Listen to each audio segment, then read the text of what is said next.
This is Lash LaRue, and you're shooting the poop with my buddy here, man. Keep watching, keep listening, and keep downloading. This is Johnny Wrestling, Johnny Gargano, and you are listening to Shootin' Poop. Are gonna flip. So. Shootin' poop. The following podcast is brought to you by the Johners Podcasting Network, found exclusively at WrestlingWithJohners.com. You fucking goon? I actually fucking missed you for about I actually missed you for like 5 seconds, and then you opened your fucking mouth and ruined it. Did you? Yeah. I missed you too. I missed you too. But it's gone now. Fuck. Fuck you then. Fuck you that it's gone. I don't care. And ladies and gentlemen, that's how we open up episode 115. A little bit of love, a little bit of hate. Jesus Christ, 115. 115. 115, dude. What I gotta ask, what are you motherfuckers doing with your life that you watched 115 episodes of this drivel? I just have to know. And whatever it is, you keep doing it because we love the views. Oh yeah, I know what's on the show. I can't believe we've done 115 episodes and we're gonna be talking about the bullshit we're talking about tonight. This is so enthralling. I can't believe it. Yeah, bury the show before we fucking record it, but thanks. Turn it off now, you fucks. Yeah, run away quick because it's about to get stupid. Thanks, you guys. I really. You know what? Talking about stupid, Dennis. What's that joke of yours this week? I'm glad you asked because I got a good one this week. Okay, go ahead. Okay, so rule of advice: you should never throw sodium chloride at someone. You want to know why? Why? Because that's assault.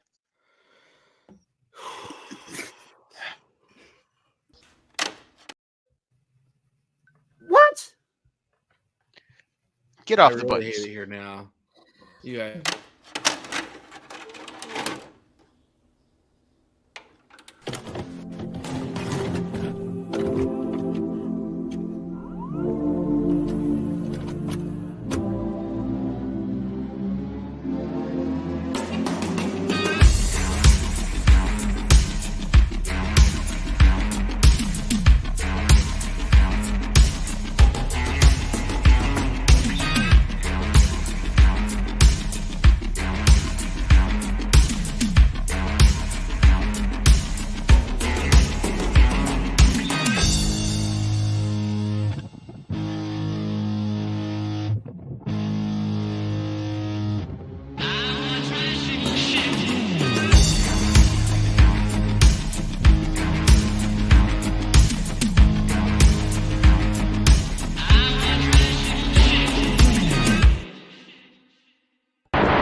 Jesus, take the fucking wheel. I just want to try one show where we're fucking happy to do this with each other. 115 episodes, and you guys are still fucking just Okay. Hey, speak for yourself. I'm always happy. Because I've been waiting a fucking week to do this. Jesus. We're gonna go completely off topic now. Why have topic? Don't fucking sit and cry down there because I'm gonna defend your dumb old ass, Sean. So check this out. Whoa. I listen. I can be dumb or I can be old, bro, but don't throw both in there. That's just rude. You're getting both when you're being a bitch when I'm about to fucking knock Javon's dick in the dirt about last episode. I'm fucking like, yeah, I'm really over missing you, motherfucker. This is why bitches leave. This is why bitches leave you. Oh shit. But they give you a candle afterwards. Yeah, but guess what, Bubba? You might be in that boat too, dog. Go out in the garage. Yeah, I don't think so, Where's Costco garage? I'm good, brother. As soon as we're done, she's riding the magic pony, and I'm throwing the belt over my shoulder. That's right, bitches. Deal with it. Well, don't have a stroke or anything, old man. Don't worry, baby. Now, I'm shut good. the fuck up. Listen. Whoa, look at that guy. That's called birth control right there. Talk about a stroke. Oh, shut the fuck up. You fuckers. But I have a serious issue with last week's episode. I have a serious problem with Jovan because I listened to the episode sober also, which actually helped a lot. But that's besides the point. This is where I need a little air bubble that pops up and goes, gee, I wonder what he's going to talk about. Mm-hmm. Proceed, sir. I listened to the entire segment where Jovan basically shits on CM Punk, right? Dude, he didn't just shit. He spread his Oh cheeks, my stood God. up and shit. But I have a problem with his logic because he's You wrong. mean he actually had logic? Hang on. Stop. Listen. Just listen. So I understand Jovan's point of saying that CM Punk isn't deserving of being in the Hall of Fame compared to Randy Orton. But your argument makes no sense. And here's why. You argued with Sean and Dennis saying that, oh, you have to compare apples to apples. But you weren't. You were basing Randy Orton is deserving of the Hall of Fame based on accolades, right? And you did mention that because you also mentioned about how Punk's only been like a 2-time champion, whatever, WWE champion. And Randy has all these title runs, all these things. The criteria has to be accolades. And if that is the case, over half of the WWE Hall of Fame shouldn't be in there, including people like Scott Hall. He doesn't deserve to be in the WWE Hall of Fame based on that. Every valet, manager, most of these fucking legends. Tell me, what has George the Animal Steel done for professional wrestling? Well, he was a 5-star performer. Didn't you know that, Joseph? Did not win a fucking title. Not right? one. So that argument is invalid. Now, to say it's deserving based on merit of what they've done for the business, there's also a large argument for a lot of people not to be in the Hall of Fame because they haven't done much for the business. They are just a name talent, a fan favorite. So based on your argument, Jovan, people like Cody Rhodes, Dustin Rhodes, people like probably like a Kofi Kingston, or you can go down a list. I mean, honestly, you could pull any top WWE superstar outside of Roman Reigns, Seth Rollins, and that's pretty much it. And none of them would really quite hit the criteria for being voted in the Hall of Fame based on accolades. Punk would be in that category. However, you look at it like this, and this is what you're arguing. You were arguing that he's not deserving compared to Randy based on accolades, but you're also saying that others should be in based not on accolades, but you basically made an argument that shit on what their opinion was for your opinion and saying your opinion was built on solid fact when you flip-flop between two. That's what you did. And I listened to it and I was so frustrated with it. Because there's a lot of wrestlers that don't belong in the Hall of Fame, in my opinion. At but least should half. At least half. And trust me, I actually spent the week going back and looking through Hall of Fame classes. Mick Foley doesn't deserve to be in the WWE Hall of Fame. There's one. What? How many titles did he win? See, 3 world titles, tag titles, original hardcore champion. Hardcore champion doesn't mean shit to me. That's not a real belt. Not a real title. So a tag team title, a tag team championship run with The Rock, minimal world titles, like that doesn't qualify. And don't say he changed the business for hardcore, because he was not the person who was such an innovator as others were in that. Like Terry Funk. Like Terry Funk, for instance. He just happened to stand out in that category, but he didn't innovate. He didn't change the business or make it something amazing. Now, personally, do I think Mick Foley should go in the Hall of Fame? Yeah, I do. But I don't look at the overall accolades in a fucking kayfabe world, dude. Like, let's be real. We're talking, it's the same thing with the PWI 500. We want to talk and give, oh my God, look at this top 10. Who gives a flying fuck? They got booked right because somebody likes them in the back. Cool. Good. Because there's a lot of people in the top 10 that were like that. It's the same thing with the WWE Hall of Fame.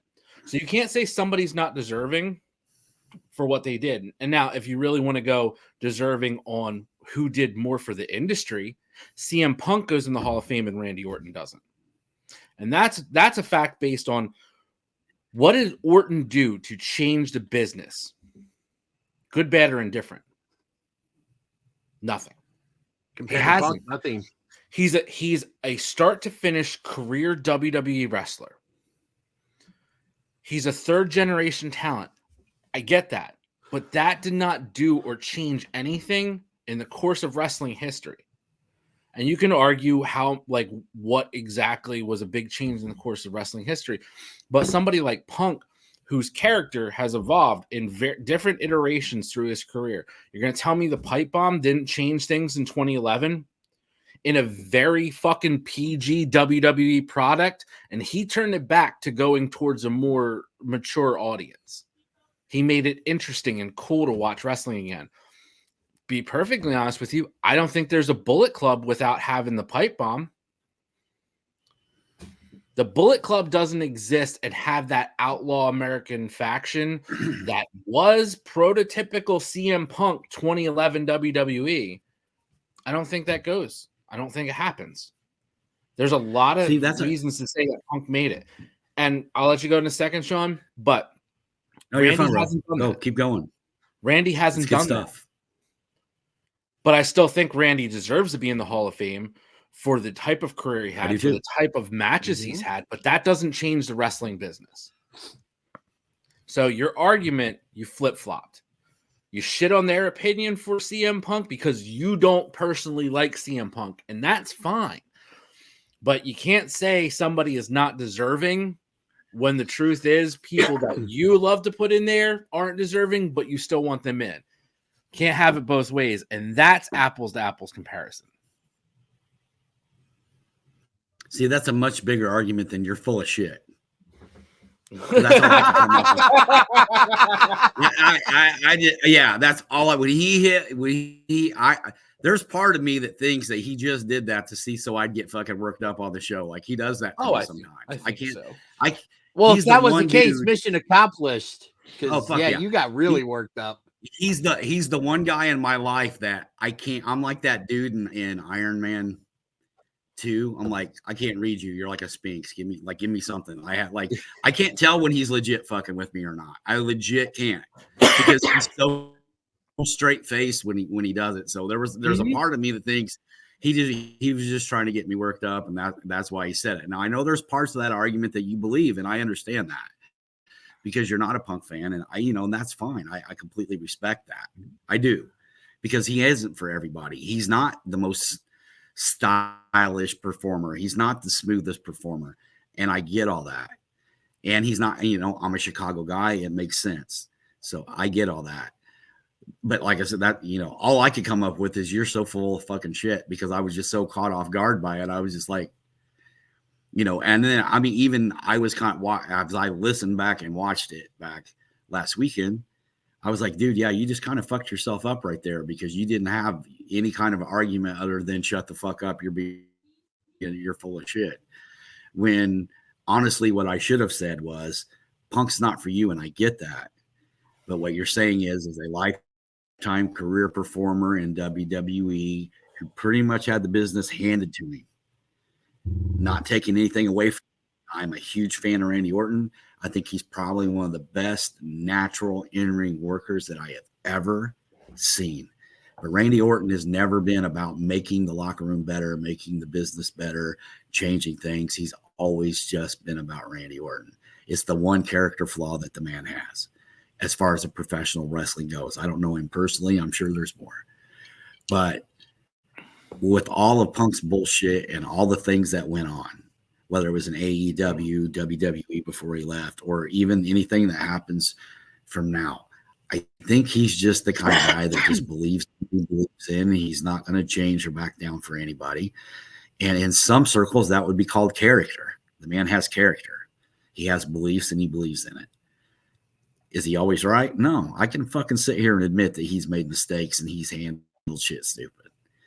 But when you're in a lawless fucking company where the wrestlers are policing them fucking selves, and you're one of the top stars in the business, the needle mover, the guy that got you 700,000 more viewers than you had before he got there, and that you lost once he left.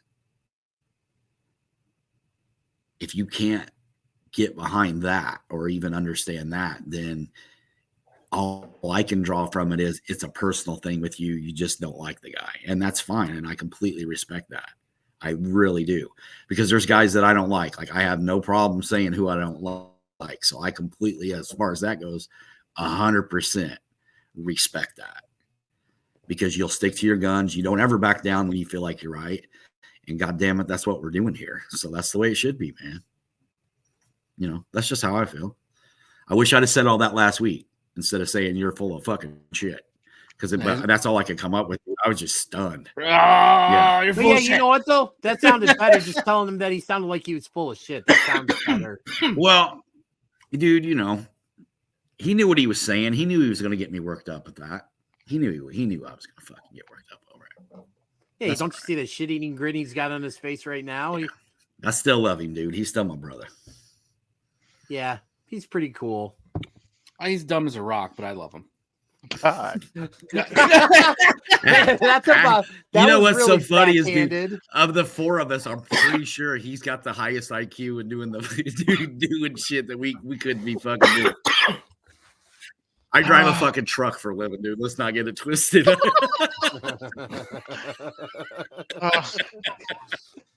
Salt of I the drive a earth, truck brother. and That's why we love trucks, you. brother. That's it.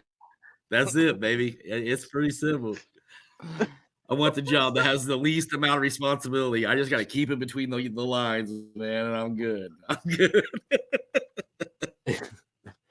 But all that said, it was a good episode last week.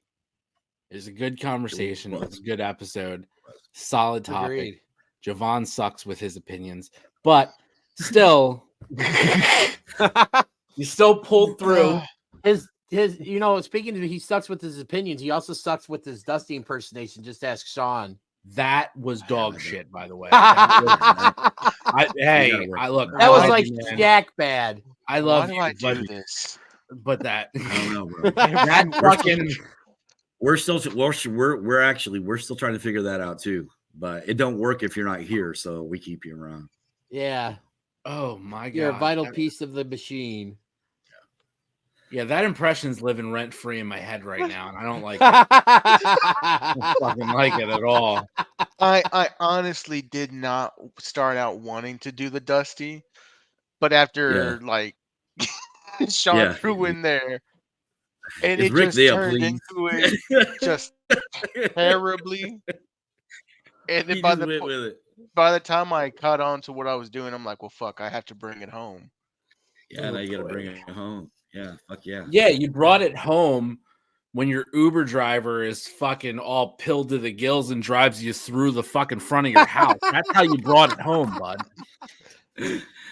Well, Like Ricky Bobby driving thought the it was car a good idea. blindfolded. You thought you were being responsible, but then you didn't know that guy was all fucked up and was just like, "Oh, it's your front door!" Boom, right there. That's what happened, Brother. I'm gonna tell you what. just I miss you when mistake. you're not here, bro. I miss you when you're not here. Fuck yeah, god damn it. I gotta have a tag team partner. I can't do this shit alone with these two. I just can't do it. Me and DDJ were getting along better last week. That I never know. happens. You guys We were all, like, always fucking best we friends. couldn't I get know, further it's on like- the spectrum away from each other. Yeah, I think this Fuck is yeah. about one of the very Yeah, few for times sure on you the and I were spectrum. like ever like simpatico or like exactly the same on a topic. yeah, they It's like both were on the spectrum at the same Yeah. It's time. like the Yeah. enemy of my enemy is my friend. Autism. Womp womp. Both of them with the Yeah, taste of I say autism that with last the week. the most love possible. No, I know, brother. I love you too. I love you too. All All right, man. Let's get this shit Why started. What are we talking? do I What are we talking about? do Stupid or this otherwise? show? Yeah, we're only about 20 minutes in, so Well, apparently you guys know this shit better than I do because everything I do fucking sucks. What the fuck y'all want to talk about? I'm No, not man, we didn't say about topics. Oh, We didn't say everything you do Oh. sucks, man. Yeah, we didn't say Oh, the that. My big take guy. The big sucks. guy's My griping Dusty now. sucks. Everything I did sucks. Y'all fucking run the show. Well, what do dude, y'all want to do? the I don't TikToks think- were What really do good. you want to talk about? The TikToks were really good. I don't, Yeah, there you go. The TikToks, TikToks were brother. really good. Nowhere close Hey. to Gabby's TikToks, but I'm trying. But you know what though? You'll get there, brother. For someone You'll who's get there. just starting, dude, you did really well, man. I'm gonna give you some love Yeah. on the TikToks, man. Yeah. I liked it. I appreciate liked it. brother. I got in there and I tried, man. I did. I'm not gonna lie. Well, we've already got over 200 views on the TikTok videos and stuff you just posted. So It's not bad. We need to get our TikToks back up. So I'm We sure will. this We opening will. montage is gonna be great for TikTok. Me getting just annihilated. Yeah, we'll have to make that TikToks. Yeah, no, that's just fucking yeah.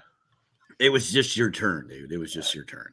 It's always my turn, baby, and that's It'll be our why I'm turn. here, It'll because be our turn soon. you need people like me, the bad guy. You're our Steve Harvey, brother. You're our Steve Harvey, dude. Steve You're our Harvey. Steve Harvey, man. Oh, Yeah, man. Jesus. He's the MC. He runs the shit. All right. So We we've have our already bright done spots, Punk. man, but Joe Vaughn's always going to be leading the show. Y'all have your moments, but we have to keep it together. Actually, before we get off Punk, did you guys see that who his first match is going to be? Yep. No, who? Dominic Mysterio. Dominic Mysterio. I think it's at the Madison Square Garden show after the Christmas one or whatever. After Christmas, yeah. What else are they going to give that kid? God damn. Dude, hey, look, getting off Punk for a second. You got to give that kid props, man. You have to. You have to. I'm not sitting here saying I'm not sitting here saying he's burning the world down, but the kid's got fucking real heat. He's going in there and working with guys. Yeah, who's got more heat in the WWE right now than Dom Mysterio? Who's getting more heat than Dominic Mysterio in the WWE right now? And I didn't watch that NXT bullshit last weekend because I don't watch NXT, but I watched clips from the match, and dude, that was a pretty solid match. I mean, he can go. He's still a little slow in certain spots, a little tentative, but in certain spots, but he's farther along in the first year of his career than Jay Cargill ever was. I'm gonna admit something to you guys that I didn't tell you in the pre-show. Was the only part of NXT I watched was the Dominic Mysterio match, the opening match. What'd you think? And what'd you think? I watched it start to finish. And my biggest comment of watching that match was, God damn, that kid knows what he's doing. Mm-hmm. He does. I watched that match, and watching him work is okay. The hardest part is you can't compare him to like Randy. Like Randy just got it, right? Randy, yeah. Randy's like another level of talent, man. I mean, it's like legit blood. Yeah. Randy had the movements natural, right? I feel like Dominic in a tough spot. His dad is super fucking loved. Yeah. Obviously, you know, the connection to Eddie Guerrero, who's fucking beloved all time. His real dad, yeah. Mm-hmm. So he's going to have a hard road because of that. But that kid has put in so much fucking work to get better. He knows how to he knows how to work the fucking crowd. That heat is not just people hating Dominic because he's it's just Dom, right? That heat is truly. I watched that match and I was like, God damn, he worked that fucking crowd. Yeah, that's legit heel heat, and he can. His ring psychology, bro. He's advanced with ring psychology, like he so far advanced. And you know what? Yeah. The moves and the footwork and all that shit will keep coming over time. But think of where he started to now. Yeah. Yep. He's fucking good. And they trusted him to have the opening fucking match. You know it. On a PLE. You go first or you go last. And there was it was when they first. Go ahead, DDJ. I'll make my point after you. Go ahead. I was just gonna say there was a stretch like a few months ago where he main evented Raw, NXT, and SmackDown like all in the same weekend. There's not really many guys out there that can do that can say they've done that, you know. So go ahead, Sean. I think the smartest thing they did with that kid was flipping him heel. Absolutely. It was the absolutely smartest thing that they did with that kid. He could have stayed babyface and been teaming with his dad, but he was always going to be Ray's son if he did that. Flipping him heel gave that kid so much freedom to just do whatever and don't take this the wrong way. I'm not comparing him to Rock. Obviously, he's not Rock. I was literally going to say the same fucking thing. It reminds me of when. No, I'm not, dude. I'm not putting him on. No. I'm not saying you are, but I get what you're saying. That. Like, and that just hit me. Hit me. So I get why you're saying it. So I get it. Yeah, my point is like when Rock flipped heel, he was a different guy. Yep. And then he wasn't the smiling. I mean, Rock. It opened up something in him. It let him be him, and I feel like. And I'm not saying Dom is Rock. I'm not saying he's going to be as big. It's got nothing to do with that. I'm just saying the comparison of flipping heel turned that kid. It flipped a switch in him and allowed that kid the freedom. It saved his career because he's a legit shit heel, man. He runs from everybody. He's hiding behind a woman. He's in a group who's constantly helping him win, and that's where the heat comes from. Yep. So. And it's an interesting comparison. I see it. Same thing could be said about Roman Reigns. Roman didn't go over until he went heel, dude. I think something about these guys that when I don't know Dom personally, I don't know Roman personally, I don't know The Rock personally. Yeah. It's something about them though. When you let them be closer to who they really are, it comes out when they're heels, and they're able to take themselves and dial it up. I'll give you one more example. I'll give you one more example of someone when he got to be more like himself. That's good for him. Stone Cold Steve Austin. Yeah. It's just different something level, about being comfortable in what you're doing. You're not having to be something you're not. And these guys, like these epic heel turns, man, they make careers. Like we said, Rock, Austin with the 316. Roman, because I mean, shit, we went from booing Roman for being in every WrestleMania to now acknowledging the tribal chief. That didn't come overnight. And for Dom, I could see the Rock comparison because I'm not comparing him to the Rock. I'm just comparing him to the trajectory, just the heel turn. That's it. Yeah, the trajectory after the turn, because the Rock went from Rocky Maivia, who smiling, blue dangling bullshits, to we will get the respect we deserve with the nation, and just completely no, you suck, I don't suck, you suck. But with Dom's turn happened, and it's something that shouldn't have worked the way it did, because Prison Dom on the surface is so fucking stupid. I get it, but that's where the heat. Yeah, it's where the heat's at. But it worked. That's to perfection. Fucking good heels do. You can take such a shit thing and make it work. I mean, god damn, like that. I mean, that proves to you the kind of talent he can be. When you it's not just that, but it's his look too. I mean, look at him. So look at that kid. Tall, skinny, lanky. He's rocking the Eddie Guerrero mullet. You know what I'm saying? There. Everything about him screams. Hard pause. Shut up real quick. Because you're going to blow the load on the question. God damn. He's like, I got to get it out. It screams heel. It screams Eddie. Slow the fuck down. I got the question to ask. Think on sexy thoughts. Jesus Christ, Dennis, does that work? Never mind. I don't want to know. Chavo Guerrero came out again and is talking about people making money off of Eddie's name, Eddie's mannerisms. Apparently he was on some indie show where the guys before him did a lot of Eddie tributes, and he was butthurt because he's like, well, what the fuck do I do? Maybe your fucking moveset? But anyway, which was that part completely and totally inspired by his cousin. Uncle. Yeah. But then he got to mentioning Dom. about, good for Dom making the money that he is and doing what he's doing basically off of the Guerrero name. I don't.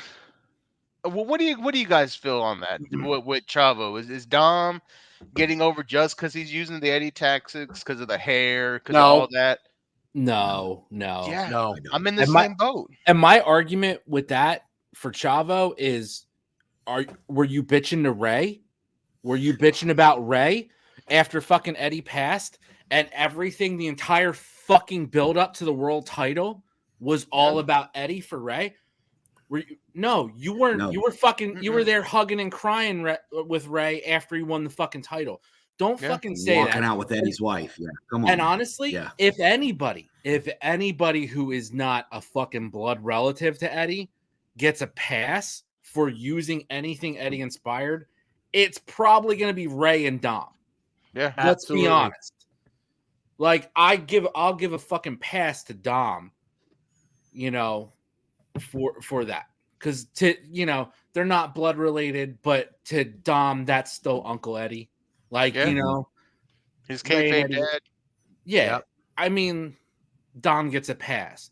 But I do agree with Chavo with everybody has to do a fucking Eddie tribute for doing some shit. Like I don't like I hate that. You guys know that. I've already said it a bunch on the show. Mhm. It annoys the fuck out of me. Like I love FTR. Do I want to see FTR doing a fucking Eddie tribute? What the fuck for, dude? yeah. I wouldn't see those guys doing it though. Well, I mean, it's just They have. and that's the thing. It's like it's the move set. Like anytime Kevin Owens has done a frog splash his entire career. Yeah. I don't know if he stole it from Eddie or he was inspired by it, but even it's not so much what the wrestlers are doing while they're performing. These are their move sets. They're doing that. Anytime Michael Cole says, "Oh, it's a frog splash tribute to," it's usually the announcers that are bringing up the comparisons to Shades of Eddie Guerrero. Stars who have passed, Vintage Eddie Guerrero. vintage Eddie Guerrero, or what. And I think two things. One, I mean, Dom with the Eddie mullet, it's heat, man. It's just heat. Yeah, absolutely. It's heat, and I get that. I totally get that. But for Chavo, maybe it's just a little bit jealousy because this little kid. I mean, he's a kid, bro. He's still a kid. Yeah. This kid who can't even grow facial hair is making way more money than you ever made, and is a better in-ring performer and done a lot more shit in 1 year than you have your entire career. And your only upside ever in the WWE was tagging with your uncle. Yeah, done. I can't disagree with that. I can't disagree. Is Chavo talented? Yes, but if anybody rode the coattails of Eddie Guerrero, it was Chavo. Oh, come on. He's like Lanny Poffo. Yeah. So then you start making the argument, is Chavo just salty because he's not the one reaping all the money from Eddie? Yes. And that's what I have a problem with that. Like I think that's the issue, dude. Because you look at the family, it was always Gory. Gory Guerrero was the big one. One of the first big ones to break out was Gory. Then you seen Chavo Classico, Chavo's dad. Classico, yeah. Hector, Mondo. Senior. Yeah. And then out of the brothers, Hector, Mondo, all of them. But then that next generation superstar was Eddie.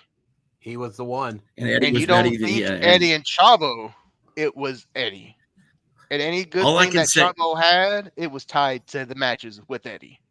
All I can say is if Eddie was alive right now, he'd be watching Dom and be just clapping and be proud of him. He'd love it. Look at him go. Yeah. There's no way. 100%. There's only one person. There's only one person. Yeah, for sure.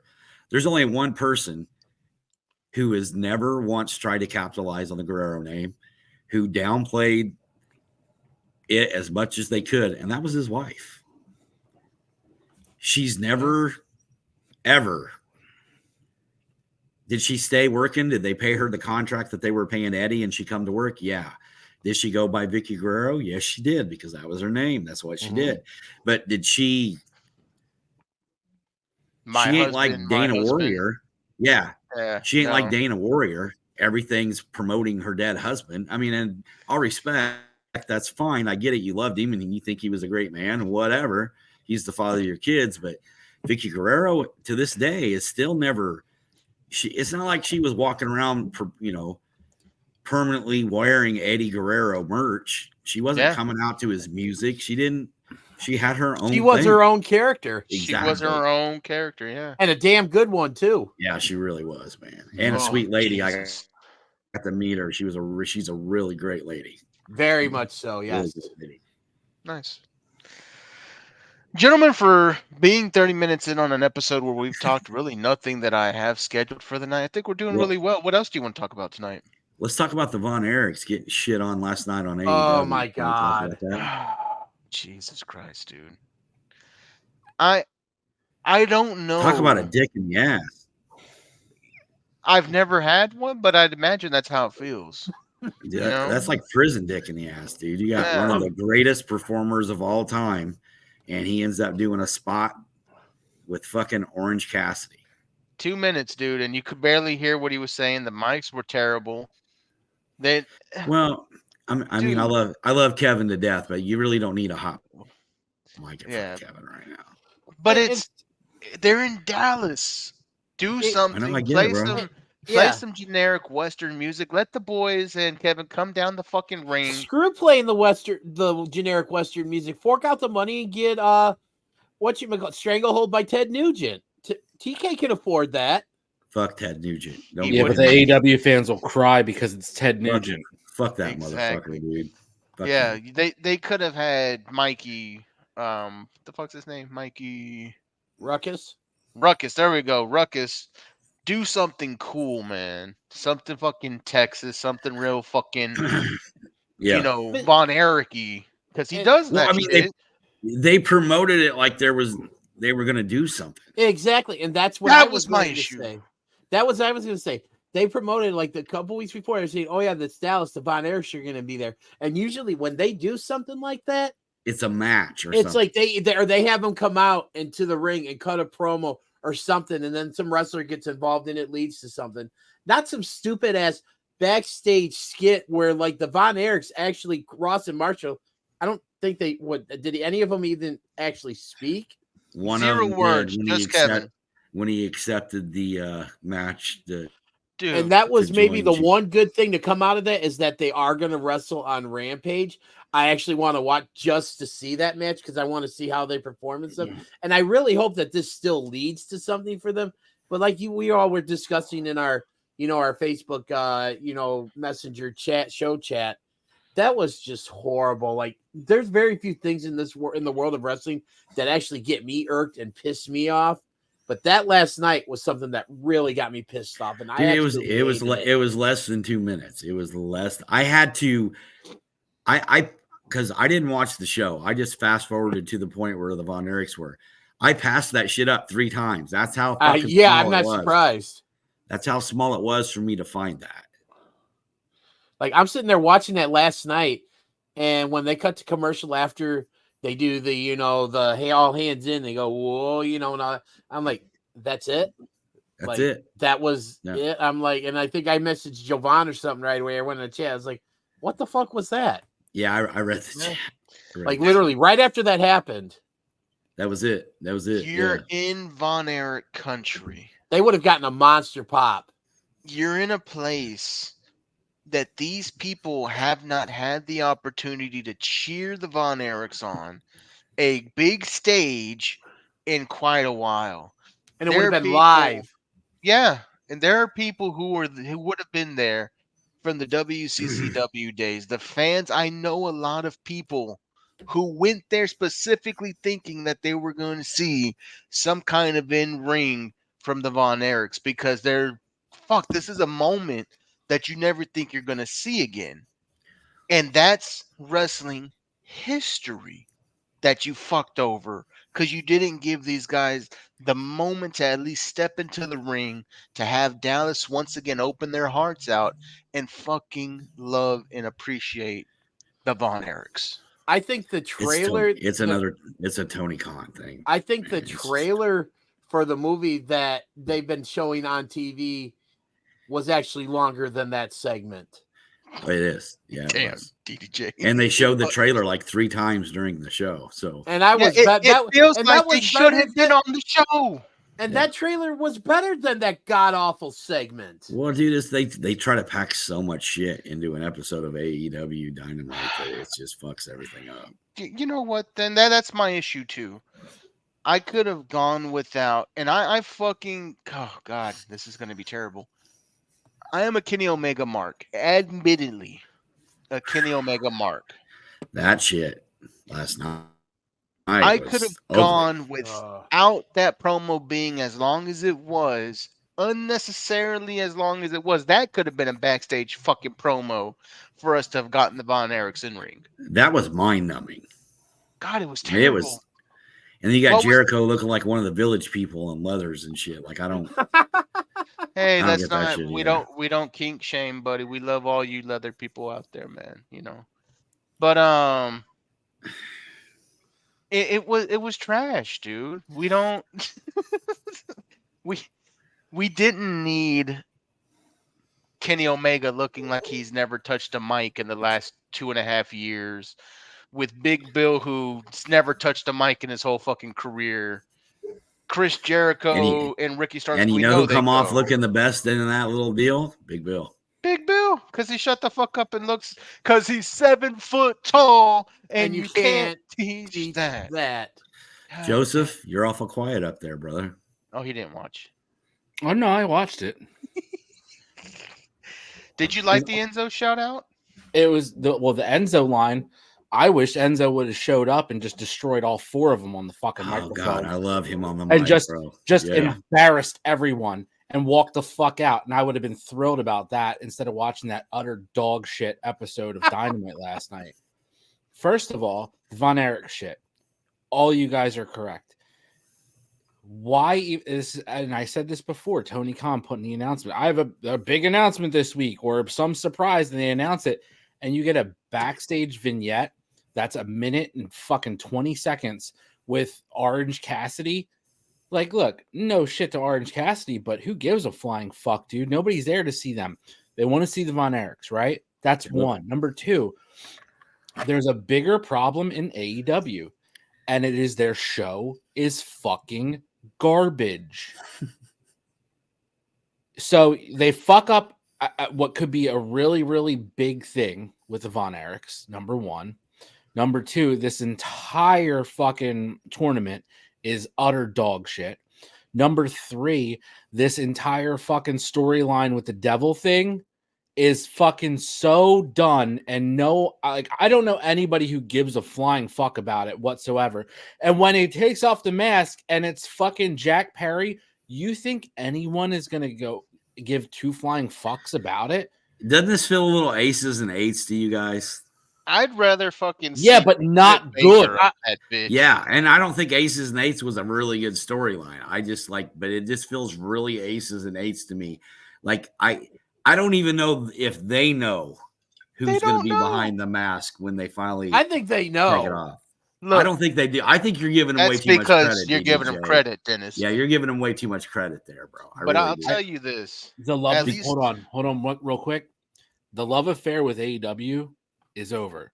That's been over. Yeah. And proof of it is Warner Brothers looking to sign WWE and be the new home for Raw.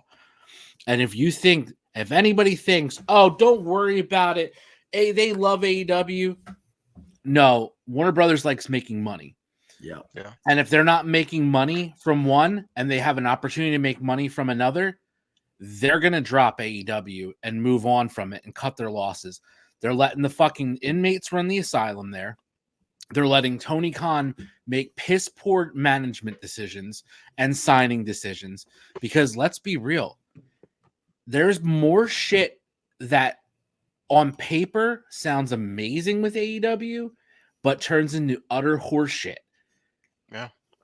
Adam Copeland and Christian, absolute dog shit.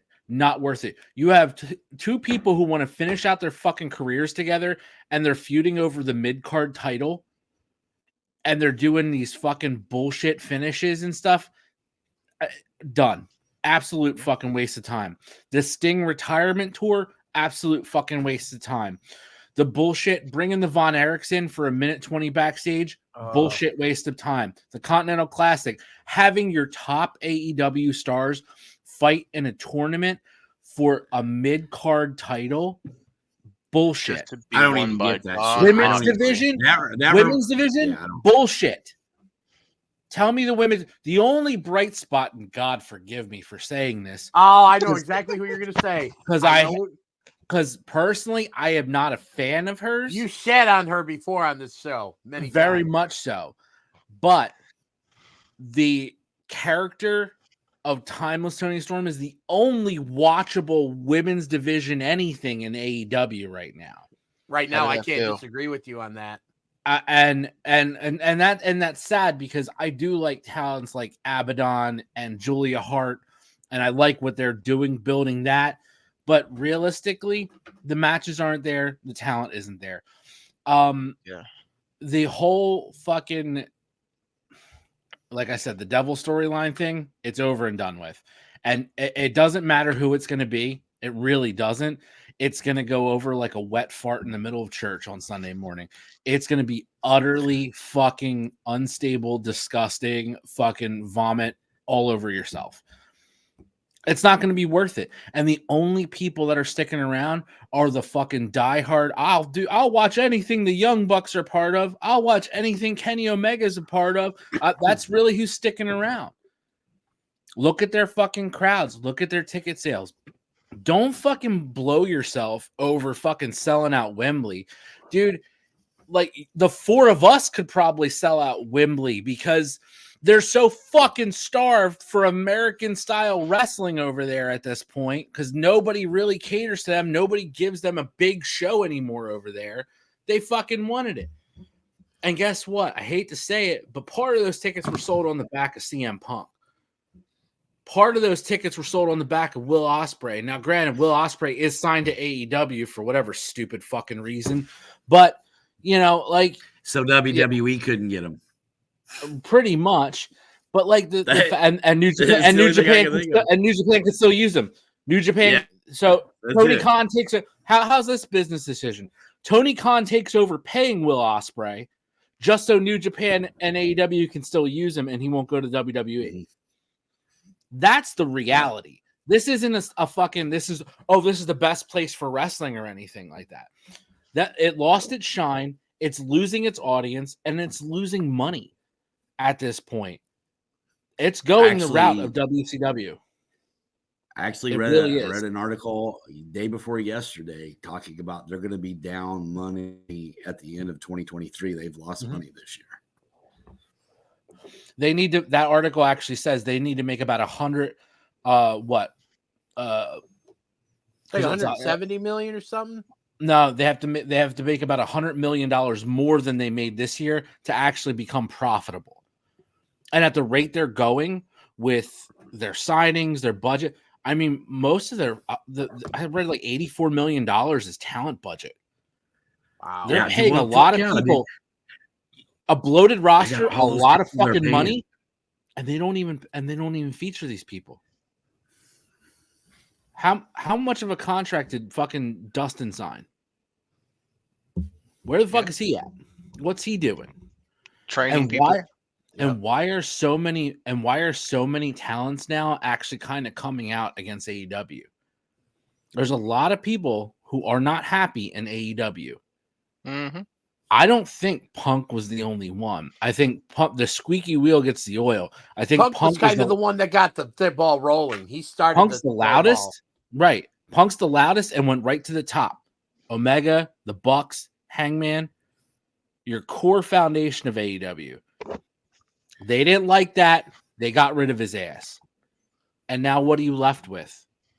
Well, this bullshit show and product. Well, to me, you kind of piggyback off what you're saying, Joey K, is that, I mean, think about how bad must it have been for Cody Rhodes, who was also part of that core group that founded AEW, to leave and go back to the WWE.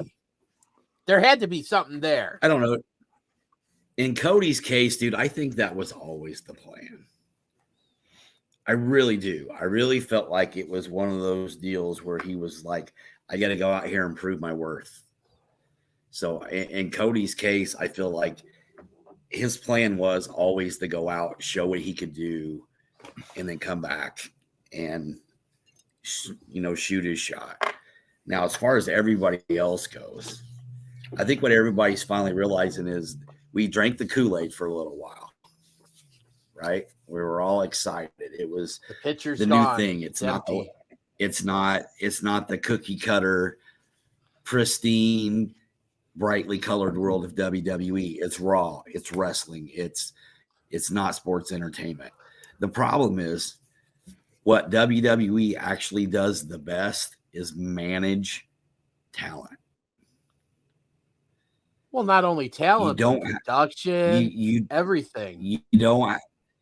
Well, I'm just talking about the problem there. Okay, the problem there is one. I got you. They need a human resources director, somebody that's going to step in and handle these situations, like a Jim Ross, who probably doesn't do that for AEW, but did it very, very effectively in WWE and WWF, because he was if they couldn't get it worked out in the locker room, then it had to go up to Jim, and then he would go in, sit down, and they'd make sure that they got fixed, because everybody wants to make money.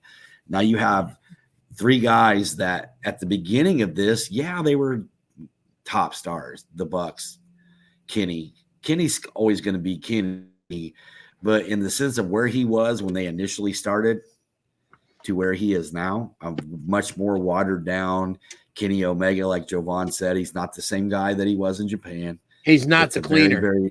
He's not the cleaner. He's a very, very different guy.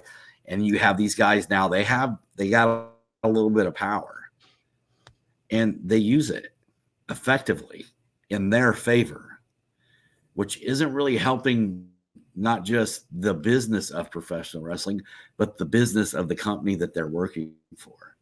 There is nobody there, nobody that has the knowledge, the authority, the acumen, the vocabulary to run that company. You have a fan who just bought it. You have wrestlers who have never been in any kind of position to lead, manage, supervise, boss the talent below them. You have nobody there that literally knows what they're doing. You have a lot of great wrestling minds, and you have a lot of great athletes, but you don't have that one guy that goes, all right, this shit's going to stop. Yeah. The show's running too long. We're overbooking. We're doing, hold on, buddy. The show's running too long. We're overbooking. The storylines are muddled. The locker room's a fucking mess. We have a women's division that everybody knows is a joke. All these problems that nobody can fix because nobody there has the qualifications to do it. And see, the biggest one of the biggest reasons, and you got, I listen, you all know I listen to Busted Open a lot, and I think that there's a lot of valid points that get brought up on there and stuff. And one thing that I kind of heard that was really interesting and stuff was that Tony Khan, he's the guy doing all the booking and stuff, but he never sat under the tree of like a Dusty Rhodes or someone who, and I really like that, and that really Bully Ray said that. I agreed with that. Yeah, I agree with that, but 100%. And stuff, and it's just he never sat under there like Dusty Rhodes or like an Eddie Graham or he doesn't know the business. It shows. It's starting to show. The main thing, guys, and thanks, Sean. I appreciate that. Let me get my 5 minutes on the show right now. But the main thing that I think we're seeing is the death of AEW is coming pretty fast. And the thing is, the thing that killed, or the thing that actually started AEW is the same thing that's killing it. And that's Vince McMahon. Vince is the one, is the reason. I kind of see where he's going with this. For AEW being there, because people needed the alternative. People craved the alternative because they got tired of seeing the show made for one. Vince McMahon sells out. WWE gets new structure. WWE starts doing things by Paul Levesque. We start getting interesting stories. We start seeing what it used to be when Vince was the creative mind in charge of wrestling and not just the old fuck who wanted to see a certain type of thing every week. And now we're saying, wow, this product is getting better. This is actually enjoyable. And now you look back at AEW and you say, this fucking money mark has become Vince McMahon. It's like, They've switched. yeah, it's It's like like It's like Freaky Friday. oh, dude, can we use a more adult reference? It's like Two-Face when he said, you either die the hero or see yourself live long enough to become the villain. That's Yep. what fucking Tony Khan did. I He like that. lived That's too long, and he saw himself become the villain. That's And really don't get me good. wrong, that's a really great take, dude. I agree with that completely. The thing about AEW is it's like it's not beyond repair. No, It's not. There's still but a he's lot not of going to give great up stuff power. there. Just like Vince But didn't want to, he's not there's going to do it. there's nobody that can. There's just nobody there. There's no lifeline. There's nothing. Mm. There's nobody there that's going to be able to step up and go, okay, dude, this is how we fix it. Yeah. He would need somebody. And the problem is if it. Go ahead. Go ahead. No, the problem is what I was going to say is that the problem is if AEW fails, Ring of Honor's gone too, kids. Ring of Honor's Ring of basically Honor. dead. It's not Ring of Honor. It's I know, it's not but I mean, anymore. just even the concept of Ring of Honor, it's gone.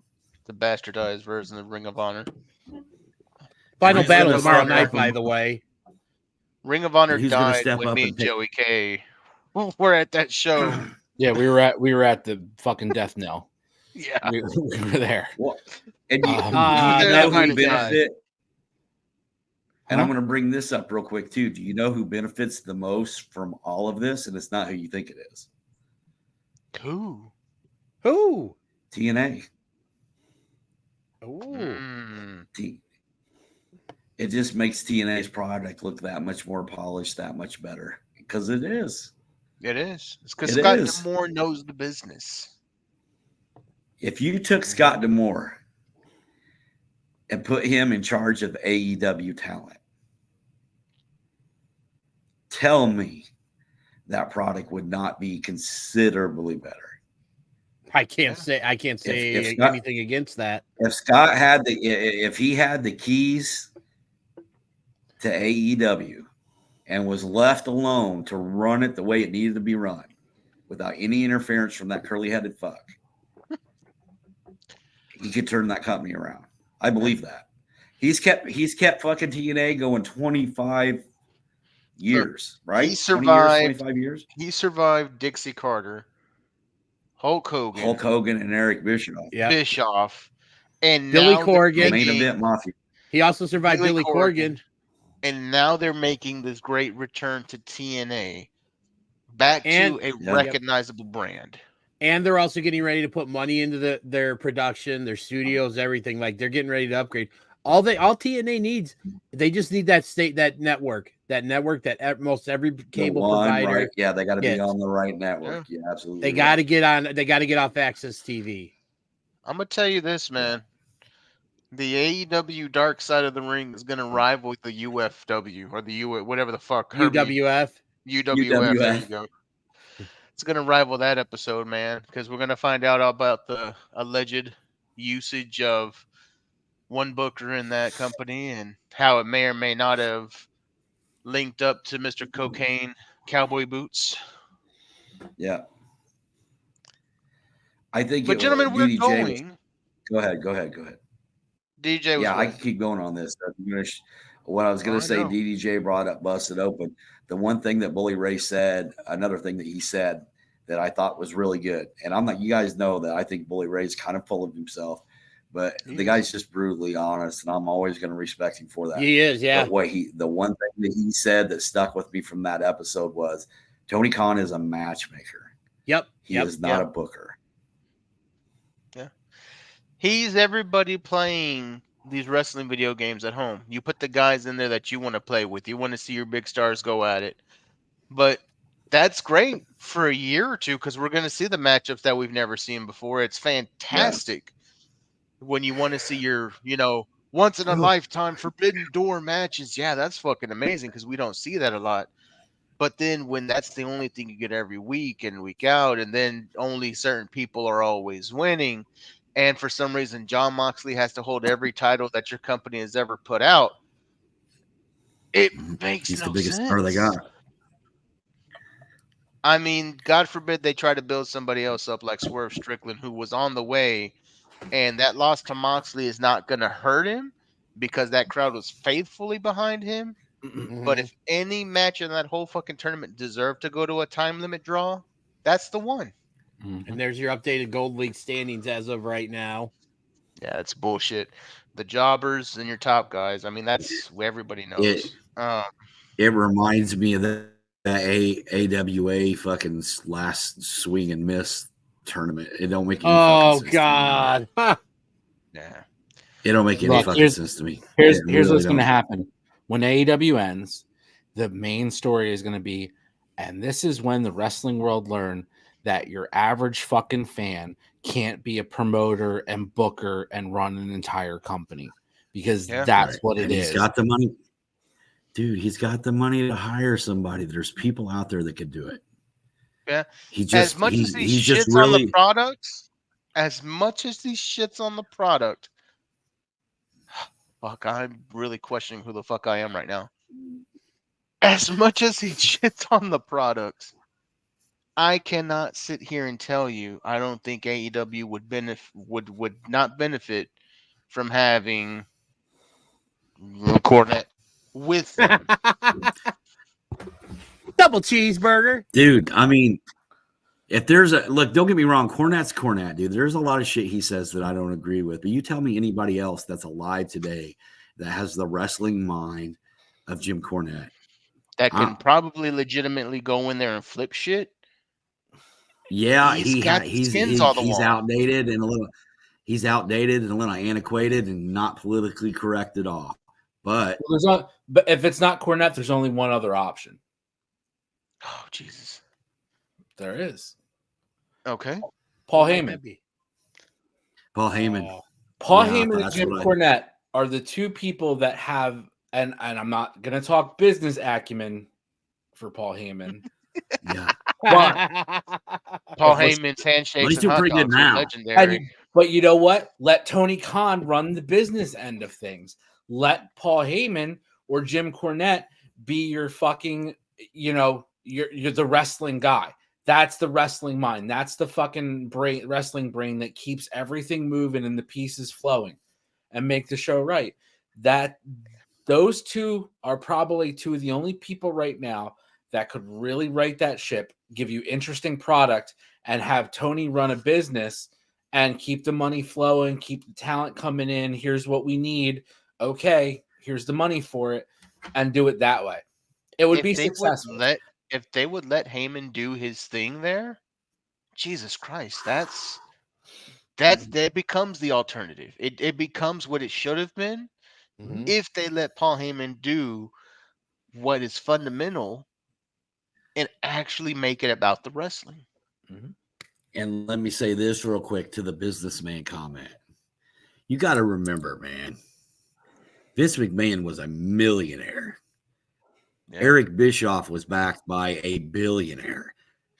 Paul Heyman kept that on no budget. He made what he had, maybe a few $100,000 in the bank by the time WCW let him go. Everything that happened there, yeah, it was bad business, and yeah, people didn't get paid and people got fucked. But dude, when you're competing with two fucking Goliaths with unlimited capital. And to this day, we're still talking about ECW. Very correct. So the fact that he was able to do that, knowing that he did not have the bank account. So you can't, dude. He took a shot and he missed. That happens in business. No, I'm not talking about that. I'm talking about, the Dudleys and Dreamer and Taz and Raven still being owed money to this day because they weren't getting paid. Yeah. And yes, and I understand your point on that, but I just mean, you know, here's the thing. Heyman said, and I use this quote in my regular life: accentuate the positive, hide the negative. Yep. That's what he was great Right. with on a shoestring budget, right? In the heyday, middle of the big ECW run, when they were the thing people were talking about, right? And I get that, but we don't need him to run a business on top of being the promoter and booker. Let him be the booker. Let him be the creative control person, and let Tony Khan run the business. I don't think Tony Khan's a bad business person. He has the funds. He has the capital. He has money. He's just got unlimited capital. Yeah, man. I mean, Right. he's got So unlimited amount let of him money. handle that side, but have a Cornette, have a Heyman.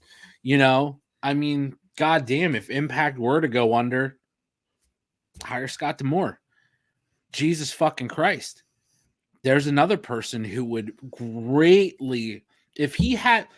The thing is, you guys talk about Impact now TNA again so highly.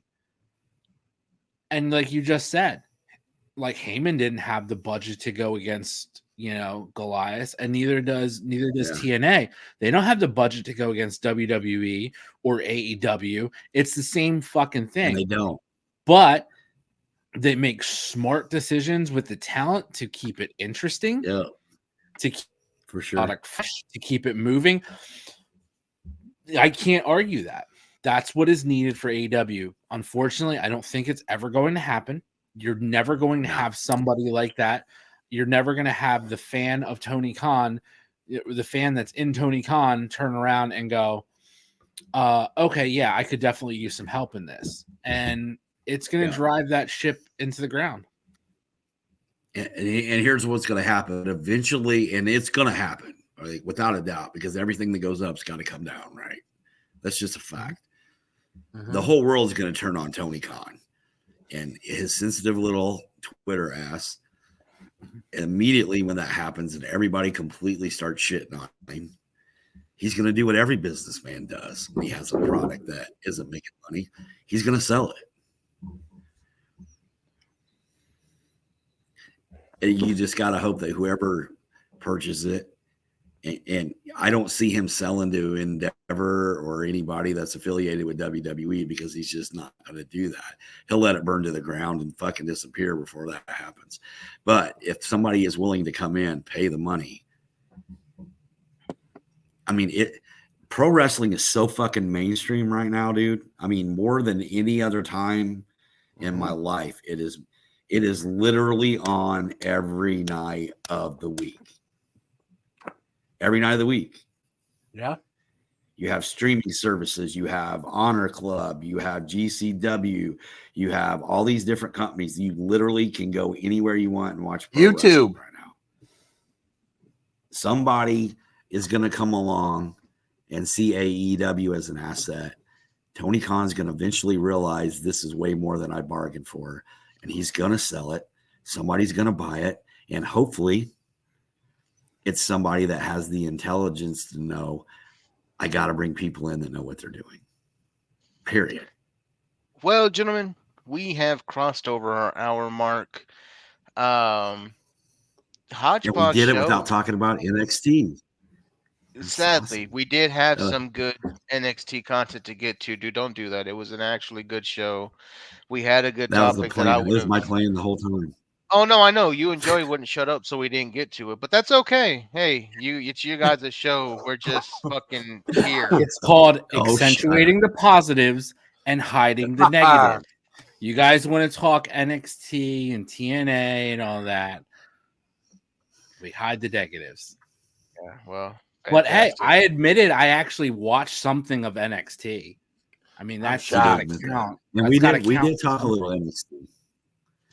Okay, well, great, man. Offshoot. Who wants to start? It's our final thought segment.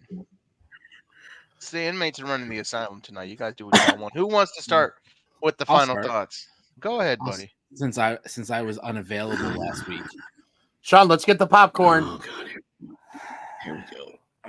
Let me get comfortable, dude, because this is going to take a minute. Now, you may think I'm going to talk about the Eagles losing to the Cowboys on Sunday night. And I'll touch on that shortly. But first and foremost, just because he is such a big fan, I have to bring up, I love, and I don't think there's anybody that would disagree, that WWE has jumped on the let's blur the lines of kayfabe again with Seth Rollins and CM Punk. I don't think there's anybody who can deny that was a fucking great bit He's of already work ducking for cover on Monday night. I don't think anybody can. Everybody, a lot of people were shitting on Punk for his first promo back on Raw. Okay, I get it. It was very PG. It was very tame. But I loved his promo on SmackDown. That follow up. Mm-hmm. I thought that was great. That was solid work.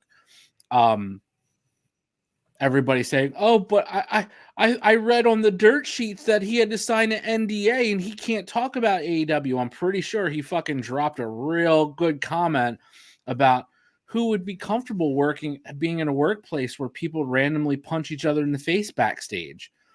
There's no NDA. You just can't do that. You just can't do that in 2023. I'm just saying, there's no NDA. Dirt sheets are just that. They're bullshit. They're made up. They're fun little things that people enjoy. And every now and then somebody fucking strikes gold and gets something right. And all of a sudden they're a fucking insider. Well, guess what, folks? They're not. They don't know shit about fuck when it comes to wrestling and what's really going on and who's doing anything. That's just the plain That's the truth. light of the night, dude. They don't know shit about fuck. Yeah. It's the truth. The whole Punk situation in general, there was so much shit brought out against Punk. And guess what? I think time's going to tell. Like, we just spent the last 20 plus minutes shitting on AEW's product right now and how that company is being run specifically. I don't think Punk was the problem. I think he was a part of a problem. But I don't think he was the problem. He was not the problem. And more time will go on. And I think everybody's going to see that very clear. And congrats to WWE for fucking going, let's just fucking start this thing off and give them what they want right fucking now. And now you're going to tell me when was the last time you had such a great fucking build to WrestleMania before the Royal Rumble? Yeah. I would love to know, and don't count the Money in the Bank shit, because everybody knows Money in the Bank's always there. But I can't think of another time where there was a great build-up that started pre-Rumble to something that is going to have a huge blow-off and can be a huge main event of WrestleMania. Most likely, main event of night one of WrestleMania. Punk versus Rollins for the world title. I mean, come on. I think they did that. So I think for me, because I'm out. I can't. I'm on my final thought, bud. Oh, sorry. I was going to actually back up your point, but okay. You can back me up in your thought. Throw it in there. Give me a little love there. But I think they're handling that whole situation 1,000 times better than AEW has. Because they're letting Punk and Rollins address the fucking elephant in the room where AEW doesn't. And don't give me the bullshit of, oh, it's real clever of Moxley having something printed on his fucking sweatshirt when he walks through the crowd. Like, that's kind of shitty and childish, instead of really coming out and being an adult and saying, well, we're going to make some fucking money off this. Nobody's making money off Moxley, saying, fucking garbage or whatever on his sweatshirt as a fucking, oh, look at the veiled threat at Punk for that. Moxley's king shit of fucking Child Mountain right now. Because that's what it is. That place is run by children. So don't, take your fucking hot dog and handshake and go fuck yourself, because you're the fucking top dog of, like, dude, it's being the fucking smartest kid in a slow class. Like, let's be real. Like, that's really what that is to me. So that's part one of my final thought. And part two. Oh boy. That's just heat, baby. That's just heat. Congrats to Jovan Here we go. for the Dallas Cowboys win in Dallas. It was a good game. Good for them. They did what they needed to do. They made it a good race for the NFC East. But there's still 4 games left in the regular season. And you still can't beat Philly at home in Philly. And you still can't beat the fucking 49ers. So anybody who's out there crowning the Cowboys like this is our year are back on your fucking bullshit, dude. Back on your as I recall, didn't Dallas struggle with Seattle too? A fucking 6-7 team. Dallas is not all about the big blowouts. Maybe against the fucking Jets or something. Cool. But let's be real. Let's pump those brakes, stat patters. Dak's not the fucking guy. He's not getting you to the promised land. It ain't happening this year. And you know what? Hell, it might not be the Birds this year, but God damn it, I know for sure it ain't going to be the Cowboys. So fuck you very much. I knew it. There we go. Boy, the floor is yours. All right, who wants to go next? I'll go, man, because I don't really have anything. Truthfully, really don't. And there's Sean's final thought. It was a good, no, dude. My final thought is I like good discussion. Tonight was great discussion. Mm-hmm. Absolutely. I feel I'm really proud of what we're doing, the content we're putting out. The last 6, 7, 8 weeks has been probably some of the best stuff we've done. And that's, not just, belief in my own talents, but belief in your guys's too. And the fact that we can step it up when we need to step it up. I like that because there's a lot of shit going on that needs a voice, and we might not be the voice of the voiceless, but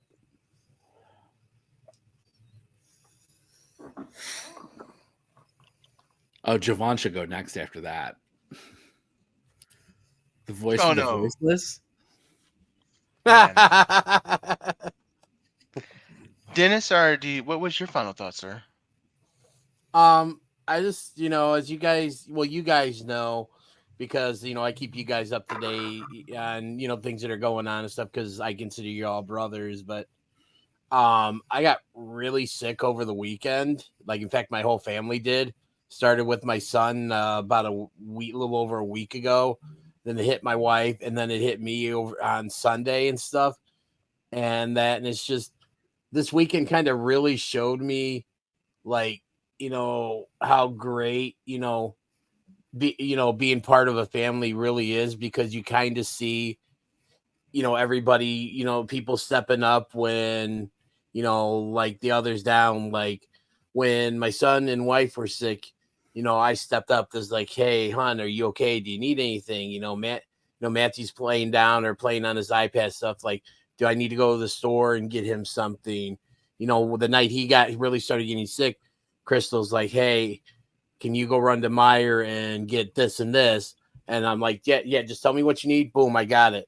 And then when I got sick, my wife stayed home to take care of me because I was pretty out of it for a couple of days and stuff. And she didn't want me being by myself. And it's just if I needed her for something, she'd take care of it and stuff. And it's just man, it was a reminder of how lucky I am to have the people in my life that I do, because like I said, my wife and I, we may not always see eye to eye or get along, and everything like that. But you know what, though? It's kind of nice to know that you got at least that one person that when you ain't feeling good or you ain't having the best day or the chips are down, that there's someone that has your back. So just this past weekend was kind of a reminder of how cool the thing that we call family and married life actually can be.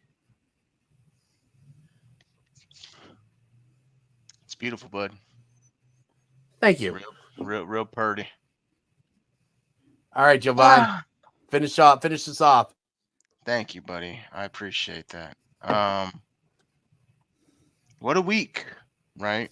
It's been a good week of wrestling. It's been a good week just in general. We're getting closer to the holidays, kind of makes you reflect on what's important in life. And like Dennis said, family is always going to be the main thing.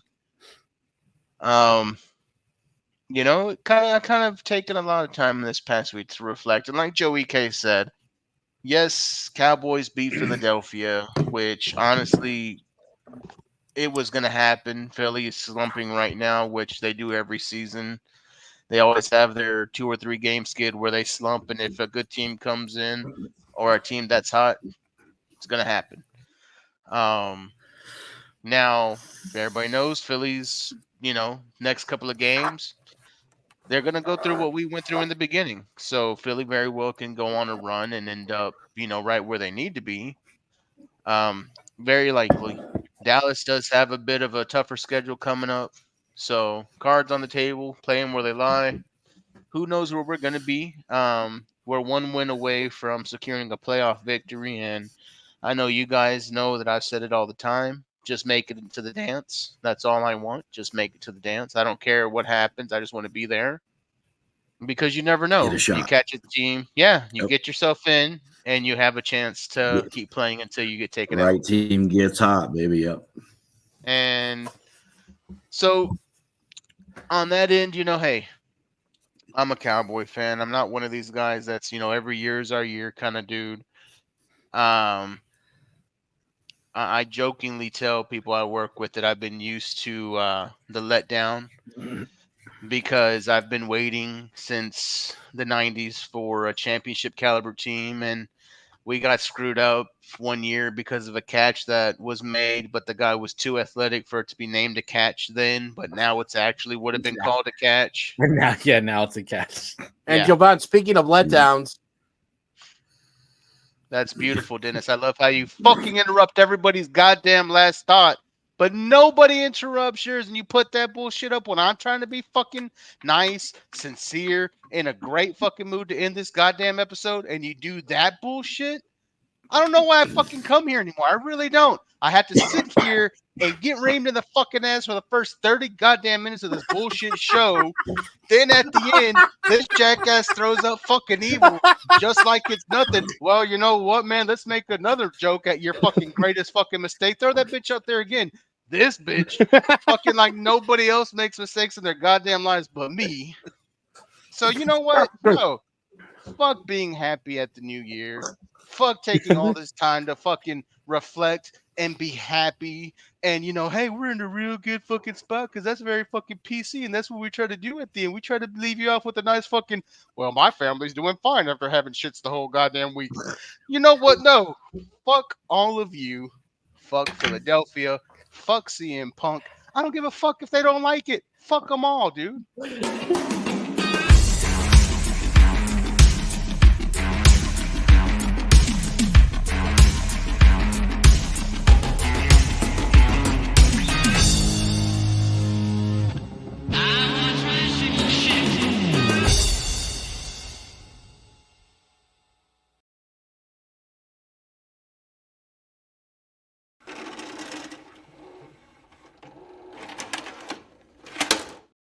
don't forget to tune in next week for our Christmas episode.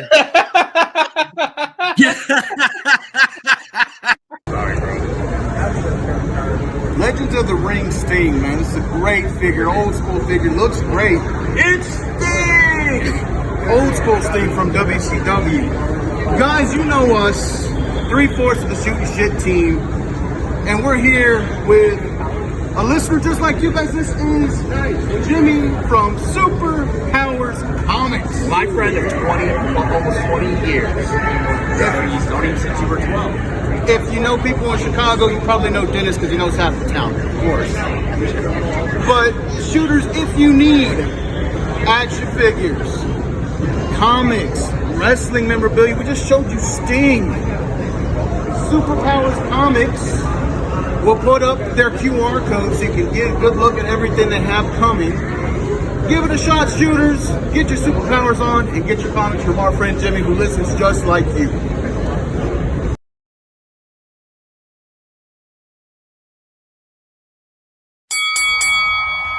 Attention wrestling fans and fans of Shootin' Shit podcasts. You can now be one of the cool kids by going to ProWrestlingTees.com and buy the official Shootin' Shit t-shirt. Buy it now and be there at ringside. Be sure to check us out on YouTube at www.youtube.com/@SHOOTINGSHT. Find us on Facebook at www.facebook.com/groups/SHOOTINSHT.